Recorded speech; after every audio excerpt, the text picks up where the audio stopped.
नमस्कार, धर्म टेलिभिजनको संयुक्त समाचारमा स्वागत छ। म हुँ सृष्टि खड्की। अब सुरु गरौँ आजका प्रमुख समाचारबाट।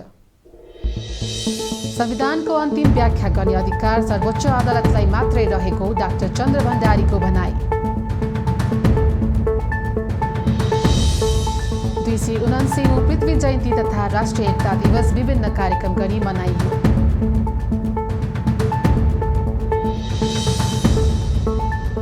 निर्वाचन आयोग नेकपा प्रचण्ड नेपाल पक्षले निर्वाचनको सबै कार्य रोक्न आयोगको ध्यानाकर्षण गराएको छ।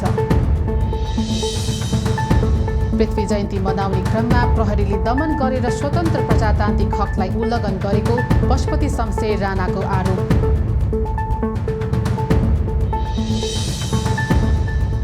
कोरोना भाइरस विरुद्धको खोप ल्याउन सरकारले सम्पूर्ण तयारी गरेको स्वास्थ्य तथा जनसङ्ख्या मन्त्री हृदेश त्रिपाठीको भनाई। अब समाचार विस्तारमा। नेपाली कांग्रेस केन्द्रीय सदस्य डाक्टर चन्द्र भण्डारीले संविधानको अन्तिम व्याख्या गर्ने अधिकार सर्वोच्च अदालतलाई मात्र रहेको बताउनु भएको छ।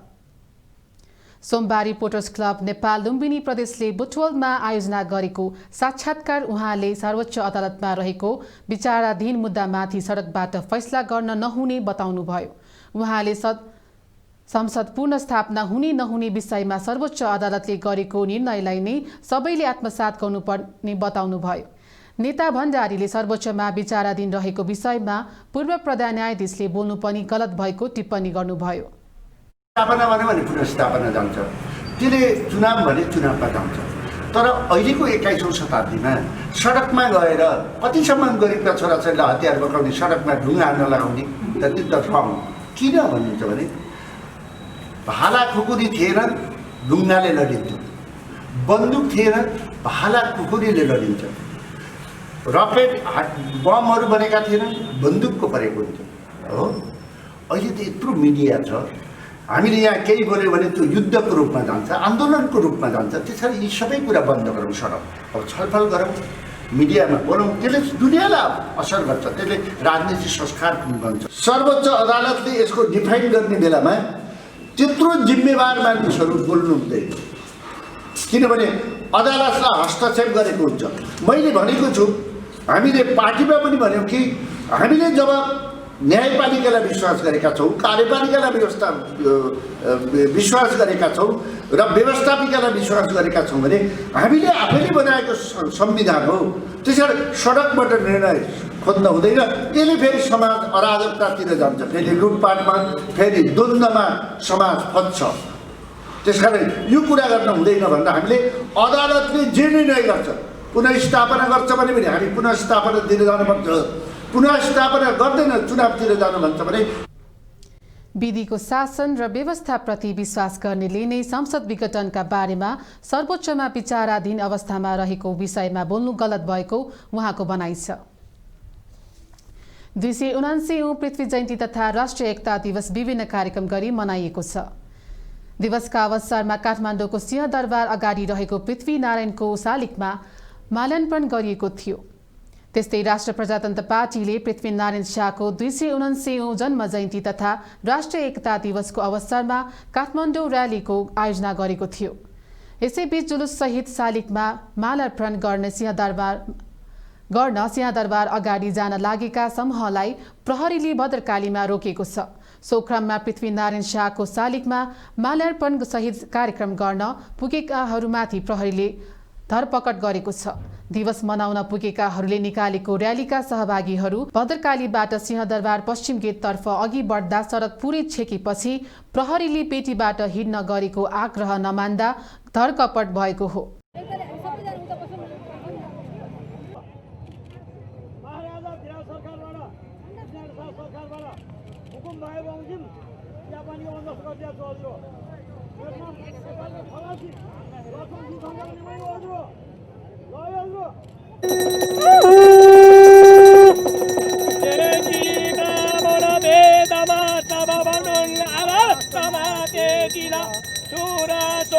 महारथी धनुधर रक्षा क्षेत्रीय गाई धेनु समान दूध दुहुने गोरुर सरकार युवा साथे हुन् देवर्षीय समान का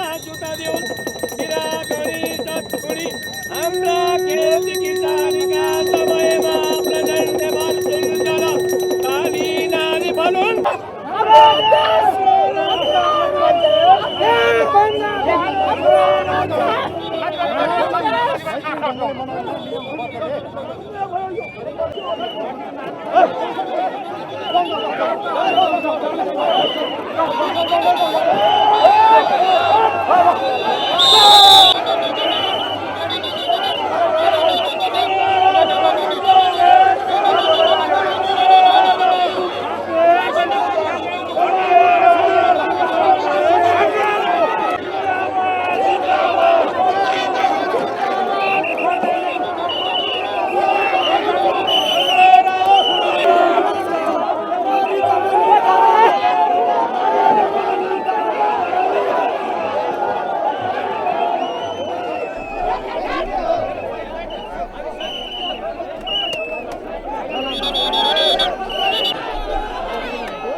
र्यालीमा सहभागीले प्रहरीले ज्यादती गरेको भन्दै नाराबाजी गरेका छन्। पालो रहेको छ छोटो विश्रामको। धर्म टेलिभिजन हेर्दै गर्नुहोला। ओल्ड बुद्धिस्ट हेरिटेज नेपाल लगायत विश्वभरिका बौद्ध सम्पदा, तीर्थस्थल र पुण्य भूमिका महत्वपूर्ण जानकारी, विश्लेषण तथा ऐतिहासिक पृष्ठभूमि सहितको विश्व बौद्ध सम्पदा बारे कार्यक्रम ओल्ड बुद्धिस्ट हेरिटेज मात्र धर्म टेलिभिजनमा शीघ्र प्रसारण हुँदैछ।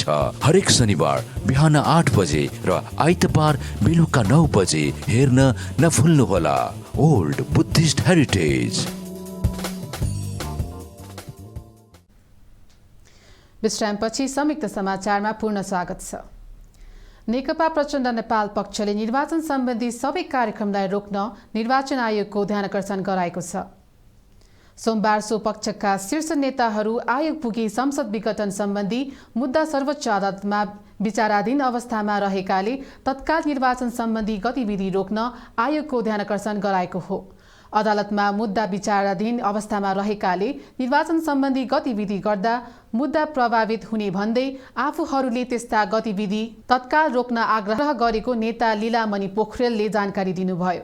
निर्वाचन आयोगले मतदाता नामावली अद्यावधिक गर्ने, स्थायी मतदान केन्द्रमा तयारी गर्ने लगायतका काम गरिरहेको भन्दै आफूले सबै प्रकारका निर्वाचन केन्द्रित कार्य रोक्न ध्यानकर्षण गराएको उहाँले बताउनुभयो। सरकारले निर्वाचनको मिति तय गरेपछि आयोगले मतदाता नामावली अद्यावधिक गर्ने तथा स्थायी प्रकृतिका मतदान केन्द्रहरूबारे काम गरिरहेको छ। यसले मुद्दा प्रभावित हुने भएकाले आफूहरूले रोक्न आग्रह गरेको र निर्वाचन आयोगले पनि तत्काल ती काम रोक्ने आश्वासन दिएको नेता पोखरेलले जानकारी दिनुभयो। र सुशीला कार्कीले देश, जनता, लोकतन्त्र, संविधान, राजनीतिक स्थिरता, सुशासन प्रतिको आफ्नो निष्ठाको कारण एउटा जिम्मेवार नागरिकको हैसियतमा अहिलेको प्रतिहिंसा विघटनका बारेमा संवैधानिक व्यवस्था के छ भन्ने सम्बन्धमा आफ्नो दृष्टिकोण सार्वजनिक गर्दै संयुक्त वक्तव्य दिनुभएकोमा उहाँहरूलाई प्रधानमन्त्री केपी शर्मा ओलीले अपमानित गर्ने र धम्क्याउने काम गर्नुभएको छ। यो कार्य अत्यन्तै आपत्तिजनक छ र हाम्रो पार्टीको आजको बैठकले यसको प्रतिवाद गर्दै कडा शब्दमा भर्त्सना गरेको छ। हामी उहाँहरू र देशभरिका नागरिक समाजका अगुवा, बुद्धिजीवी, प्राध्यापक, इन्जिनियर, चिकित्सक, पत्रकार, लेखक, कलाकार, सांस्कृतिक कर्मी र विभिन्न पक्ष, तह र तबकाका नागरिकहरूले अहिलेको असंवैधानिक, अलोकतान्त्रिक एवं प्रतिगामी संविधानकै प्रतिनिधिसभा विघटनको कार्यका बारेमा आफ्ना विचार प्रकट गरिरहेका छन्। सबै नागरिकहरूको अभिव्यक्ति स्वतन्त्रता र संवैधानिक अधिकारको सम्मान गरिनुपर्छ, रक्षा गरिनुपर्दछ र हामी त्यस प्रकारको संवैधानिक अधिकार र अभिव्यक्ति स्वतन्त्रताको रक्षा गर्न प्रतिबद्ध छौँ र सम्पूर्ण नागरिक समाजलाई, पार्टीलाई र सबै सचेत प्रबुद्ध व्यक्तिहरूलाई यस प्रकारको हमलाको विरुद्ध एकजुट हुन र संवैधानिक अधिकार र अभिव्यक्ति स्वतन्त्रताको रक्षा गर्न आह्वान पनि गर्ने निर्णय गरेको छ। त्यसैगरी हाम्रो पार्टीले राज्यको साधन स्रोतद्वारा सञ्चालित सरकारी सञ्चार माध्यमहरू एउटा कुनै गुटको पर्चा जस्तो काम गरिरहेकोमा त्यसको तीव्र भर्त्सना गरेको छ र राज्यको साधन स्रोतको दुरुपयोग गर्दै यस प्रकारको गुटलाई सेवा गर्ने काम ती यी सञ्चार माध्यमहरूले बन्द गरोस् भन्ने माग पनि गरेको छ। साथै पार्टीले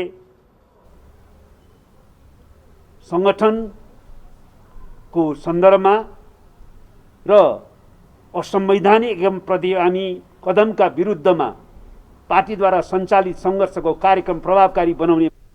यस्तै सो पक्षले नेकपा सम्बन्धी आयोगमा रहेका सम्पूर्ण कागजातको प्रतिलिपि पनि माग गरेको छ। मन्त्री परिषदको सिफारिसमा राष्ट्रपति विद्यादेवी भण्डारीले प्रतिनिधि सभा विघटन गरी नयाँ चुनावको मिति घोषणा गर्नुभएको थियो। सरकारले आगामी वैशाख 17 र 27 गते गरी 2 चरणमा प्रतिनिधि सभा चुनाव गर्ने बताएको छ। तर प्रतिनिधि सभा विघटन विरुद्ध परेको मुद्दा सर्वोच्च अदालतमा सुनवाईका क्रममा रहेको छ। राष्ट्रिय प्रजातन्त्र पार्टी चियापन राष्ट्रिय प्रजातन्त्र पार्टी राप्रपा अध्यक्ष पशुपति शमशेर राणाले पृथ्वी जयन्ती मनाउने क्रममा प्रहरीले दमन गरेर स्वतन्त्र प्रजातान्त्रिक हकलाई उल्लङ्घन गरेको आरोप लगाउनु भएको छ। पृथ्वी जयन्ती तथा राष्ट्रिय एकता दिवस अवसरमा राष्ट्रिय प्रजातन्त्र पार्टीले काठमाडौँमा गरेको चियापानमा राणाले पृथ्वी जयन्ती शान्तिपूर्ण उत्सवका रूपमा मनाउन खोज्दा सिंहदरबार अगाडि भएको दमन लोकतान्त्रिक पद्धतिका विरुद्ध भएको बताउनुभयो। उहाँले मुलुकको अखण्डता र सार्वभौम सत्ताका लागि आफूहरूले एकता दिवस मनाउन खोजेको उल्लेख गर्नुभयो। लोकतन्त्रलाई बलियो बनाउन राजतन्त्र सहितको हिन्दू राष्ट्र अपरिहार्य रहेको भन्दै उहाँले यसका लागि लडिरहने बताउनुभयो। गर्ने जुन प्रयास सरकारको तर्फबाट भयो त्यसको विरुद्ध हामी ठुलो प्रोटेस्ट जनाउन चाहन्छौँ। यो अन्याय हो, यो अत्याचार हो, यो लोकतान्त्रिक पद्धतिको विरुद्धको काम। यस्ता दमन टिक्न पनि टिक्दैन, चल्न पनि चल्दैन र यस्तै कुरा अगाडि बढाउने हो भने आफ्नो अभियान अगाडि सारी राष्ट्रियता यो मुलुकको सम्पूर्ण आधारहरू अखण्डतालाई कायम राख्नको लागि राष्ट्रिय प्रजातन्त्र पार्टी अगाडि बढ्छ। राष्ट्रिय प्रजातन्त्र पार्टी लोकतन्त्रमाथिको दमन सहन्न साथीहरू। यो कुरा हामी यहाँ राख्न चाहन्छौँ। यो मुलुक हिन्दू राष्ट्रको हुनै पर्दछ। यो मुलुकको राष्ट्र प्रमुखमा राज सन्तानै ल्याउनु पर्ने अवस्था छ ताकि त्यो आलङ्कारिक रूपमा होस् र यी जम्मै कुराको मुख्य हेतु लोकतन्त्र सफल पार्ने होस्, प्रजातन्त्रलाई दिगो पार्ने हो र यो कुरामा राष्ट्रिय प्रजातन्त्र पार्टी सरकारले जे नगरे पनि त्यसलाई वास्ता नगरी आफ्नो कार्यक्रम दृढता साथ अगाडि बढाउँछ भन्ने तपाईहरुलाई जनाउँछु।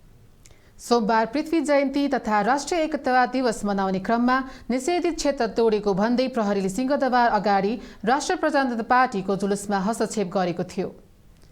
फेरि पनि पालो रहेको छ छोटो विश्रामको। धर्म टेलिभिजन हेर्दै गर्नुहोला। Global Buddhist events and program Nepal लगायत विश्वभरि विभिन्न धर्मगुरु संघ संस्था गुम्बा मठहरूद्वारा धार्मिक प्रवचन ध्यान साधना गोष्ठी सांस्कृतिक तथा जागरणमूलक भइरहेको र हुनेवाला कार्यक्रमको जानकारीका लागि हरेक दिन global Buddhist event and program शीघ्र प्रसारण हुँदैछ। अवश्य हेर्नुहोला। विश्रामपछि संयुक्त समाचारमा पूर्ण स्वागत छ। नेपालमा सोमबार थप 488 जनामा कोरोना संक्रमण पुष्टि भएको छ। यो सँगै नेपालमा कोरोना संक्रमितको संख्या 2,65,268 पुगेको छ। त्यस्तै कोरोनाका कारण थप 10 जनाको मृत्यु भएको छ भने हालसम्म नेपालमा 1927 जनाले कोरोनाका कारण ज्यान गुमाएका छन्। त्यस्तै थप 527 संक्रमित निको भएका छन्। हालसम्म नेपालमा 2,58,938 जनामा संक्रमित निको भएका छन्। हाल नेपालमा 4,373 जना आइसोलेसनमा रहँदा 237 जना क्वारेन्टाइनमा छन्। हालसम्म नेपालमा 19,67,555 वटा PCR गरिएको छ। स्वास्थ्य तथा जनसङ्ख्या मन्त्री हृदय त्रिपाठीले कोरोना भाइरस विरुद्धको खोप ल्याउन सरकारले सम्पूर्ण तयारी गरिसकेको जानकारी दिनुभएको छ। सोमबार मन्त्रालयमा पत्रकार सम्मेलन गर्दै मन्त्री त्रिपाठीले सम्बन्धित देशका सरकार र सम्बन्धित निकायसँग समन्वय गरेर खोप ल्याउन पहल गरिरहेको बताउनुभयो। छिमेकी मुलुकहरू सँगसँगै नेपालमा खोप आइपुग्ने भन्दै उहाँले रुस, भारत र UAE का राजदूतहरूसँग आफूले खोप ल्याउने सम्बन्धमा कुरा गरेको बताउनुभयो। खोप खरिद प्रक्रिया पूर्ण पारदर्शी र वितरण न्यायपूर्ण हुने उहाँले प्रश्न पार्नुभयो।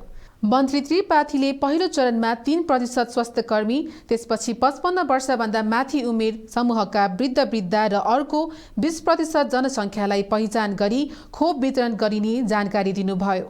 खोप अभियान सफल बनाउने प्रत्येक पालिकामा 5, 10 र 15 शय्याका अस्पताल बनाउने र कर्मचारी समायोजनको काम पूरा गर्ने उहाँले बताउनुभयो। भ्याक्सिनका लागि 16,000 खोप केन्द्र परिचालन गरिने र 5,000 कर्मचारीको व्यवस्था समेत उहाँले बताउनुभयो। भ्याक्सिन ल्याउन कानुनी रूपमा जटिलता निराकरण गरिएको र अर्थ मन्त्रालयले रकम सुनिश्चितता गरेको उहाँको भनाइ छ। हामीलाई सस्तो पर्छ, पारदर्शी ढङ्गले को अगाडि बढ्छ, यसमा त्योसँग आउँछ र यो करिब चलिरहेछ। यो कहिलेकाहीँ यस्ता विषयहरूमा धेरै नबोल्नु नै धेरै राम्रो सन्देश हो। रिजल्ट मूल कुरो नतिजा हो। हामी यहाँहरूको चाहिँ न्युजलाई या हाम्रो चाहिँ यहाँहरूको क्षमतालाई सम्मान गर्दै खालि न्युज बनाउनको लागि बोलेर काम छैन। यहाँ जनतालाई जुन बेला प्राप्त हुन्छ या जुन बेला हामी भ्याक्सिनेसन स्टार्ट गर्छौँ, सुरु गर्छौँ, त्यस बेला चाहिँ न्युज नआए पनि केही फरक पर्दैन। किनभने प्राथमिकता त्यो हो। एउटा अर्को चाहिँ हामी सबै, मैले भनिहालेँ, हामीसँग भएका जति राज्यसँग भएका क्षमता छ सबै प्रयोग भइरहेको छ र दक्षिण एसियाली अन्य देशहरू सँगसँगै हामी पनि हुन्छौँ भन्ने विश्वास गर्नुहोस्। दक्षिण एसियाका अरू देशहरूसँगै हामी हुन्छौँ। मन्त्री त्रिपाठीले स्वास्थ्य मन्त्रालयमा रिक्त रहेको 1 जना सचिवको पद चाँडै पूर्ति गरिने बताउनुभयो। यसका लागि प्रक्रिया अगाडि बढाइने र छिटै नियुक्त गर्न तयारी भइरहेको उहाँको भनाइ छ। आजका लागि संयुक्त समाचार यति नै। धर्म टेलिभिजन हेर्दै गर्नुहोला। नमस्कार।